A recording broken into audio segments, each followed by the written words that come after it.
తపస్సు కాల ధ్యానమాలిక. ఈరోజు ధ్యానాంశము రక్షకుని మరణము. ఈ దినము పెద్ద శుక్రవారము. నేడు మన రక్షకుని మరణించిన దినము కాబట్టి భక్తితో ధ్యానించుదము. యేసుని శిలువ మీద గొట్టినప్పుడు మిట్ట మధ్యాహ్నమైయుండెను.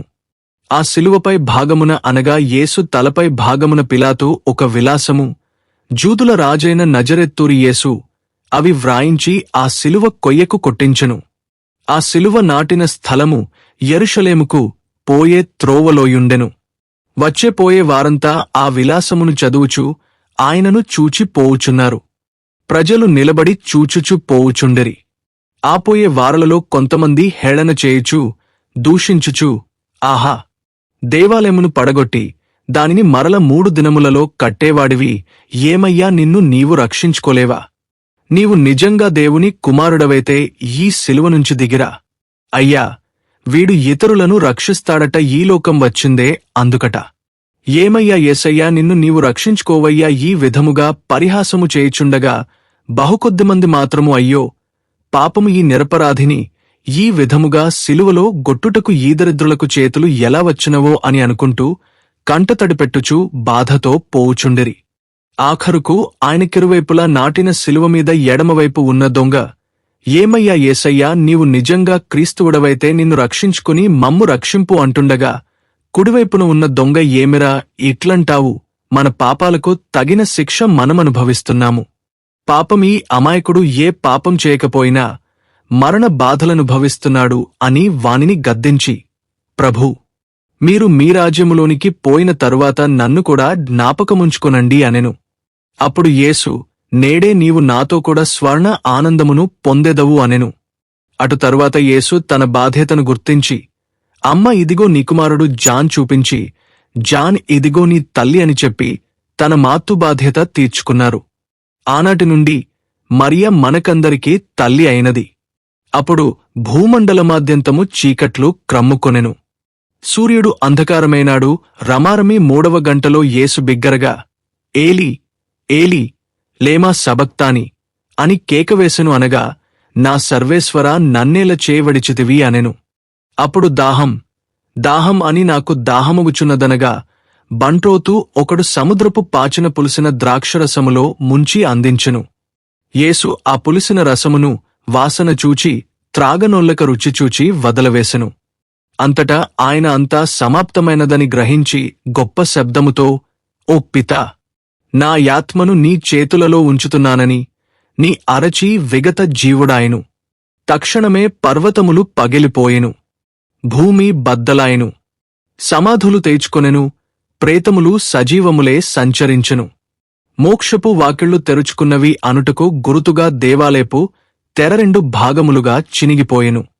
అచటియున్న శతాధిపతియు అచటియున్న సైనికులు ఈ విపత్తుకి భయపడి, ఈయన నిజముగానే దేవుని కుమారుడు అని చెప్పియున్నారు. యేసును చూచుటకు వచ్చిన వారందరూ జరిగిన కార్యముల జూచి రొమ్ములు బాదుకొనుచు తిరిగిపోయిరి. ఆ దినము శుక్రవారము కాని సబ్బతు దినమైనందున ప్రేతముల కాళ్లు వెరగగొట్టించి వారిని శిలువ నుండి దించివేయవలేనని పిలాతుకి మనవి చేసుకొనిరి. కానవారు నేరస్తుల కాళ్లు వెరగగొట్టి యేసు వద్దకు రాగా అప్పటికే చనిపోయాడని, కాళ్లు వెరగగొట్టకుండా ఈటెతో ప్రక్కలో పొడవగా రక్తము నీళ్ము కారినవి. ఈ విధముగా దైవ కుమారుడు యేసు తన మానవావతారము అలించి తన తండ్రి పితయొద్దకు పోయి కుడి ప్రక్కన కూర్చుండి మనకే అతను వేడుచూ 2వ రాకడకే వేచియున్నాడు. ఇతరులను రక్షించుటకు తన ప్రాణము ధారపోయుట కంటే తన ప్రేమను వెల్లడి చేయుట కాక మరొక గురుతును ఎవడైనా ఇయ్యగలడా? కాని అలా జేసు చేశారు. మనమంతా దేవునికి శత్రువులము, ఆయనకు మెదురు తిరిగిన వారమే. అయినా ఆయన మనలను పాపము నుండి రక్షించుటకే మరణించారు. ఆ రక్షణ కార్యము నేటితో సమాప్తమైనది. ఆది మానవుని పాపమునకు శిక్షగా దేవుడు మోక్షపు వాకిళ్లు మూసివేసెను. కాని క్రీస్తు మన పాపములకు ప్రాయశ్చిత్తము చెల్లించి మరల మోక్షవాకిళ్లు తెరిపించారు. అనగా ఆయన మూలమున మూసుకుపోయిన మోక్షద్వారము తెగవబడినది. ఈ దినము శిలువను భక్తితో ముద్దడుట మనకాచారమై యున్నది. కాన శిలువను ముద్దడుటకు ముందు ఆయన పాట్లు ధ్యానించి ముద్దు చేయము. కాన ఇప్పుడైన యేసు ఎడల పాపము చేయనని ఆయన మరణ ఫలములలో పాలు పొందునట్లు గట్టి ప్రతిన చేయుము. క్రీస్తుడా, యేసు ప్రక్కపొడిచి తెరవనేల నీవు ఆపత్కాలములో ఆ దివ్య గాయమును ఆశ్రమస్థానముగా జూచి అందు ఆదరువు పొందుటకే కదా. కాన నీవు ఆ ద్వారము గుండ యేసు హృదయములో ప్రవేశించి ఈక ఎన్నటికీ ఆ స్థానము వదలకుండా దానినే నీ గుహముగా చేసుకొనుము. ఆ తిరు హృదయములో నీవు శరణుగోరిన నీ కష్టములు, నీ బాధలు పోయి నీకు శక్తి కలుగును. నేడు మనకు దుమఖకర దినమేనను స్లీవకు మహిమ కలుగుటను గురించి ధ్యానించుము. శిలువ చాలా నీచమైనదని ఆనాటి భావము.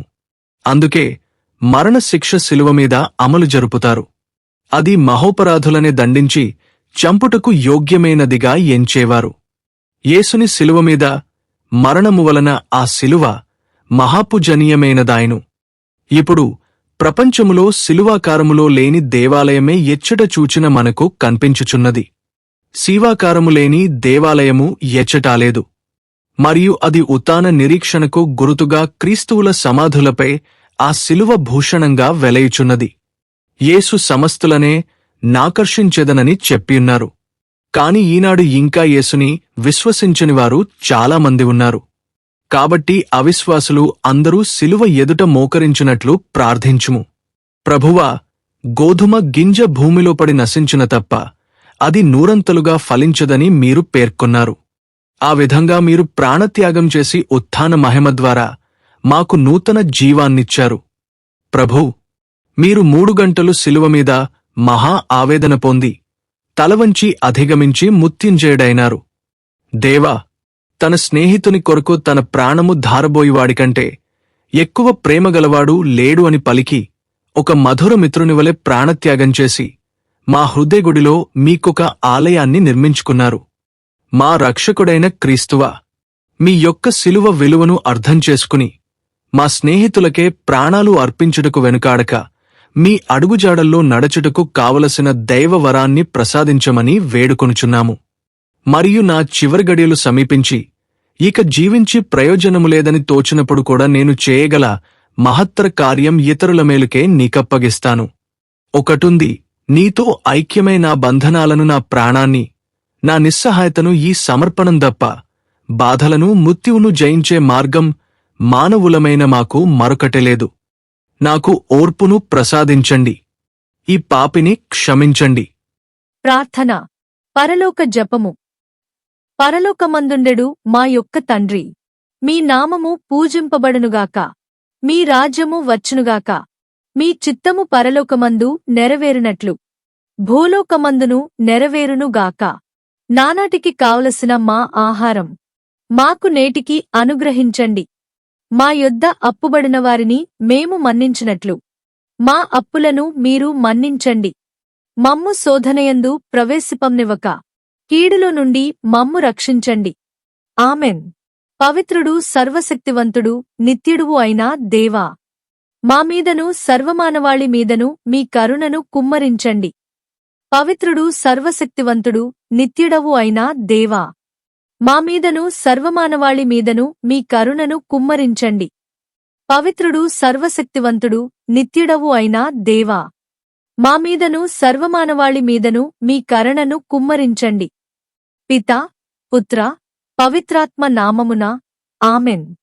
యేసుక్రీస్తునాథుని వెలలేని తిరు రక్తపాటులను చూసి మా మీద దయగా ఉండండి. స్వామి.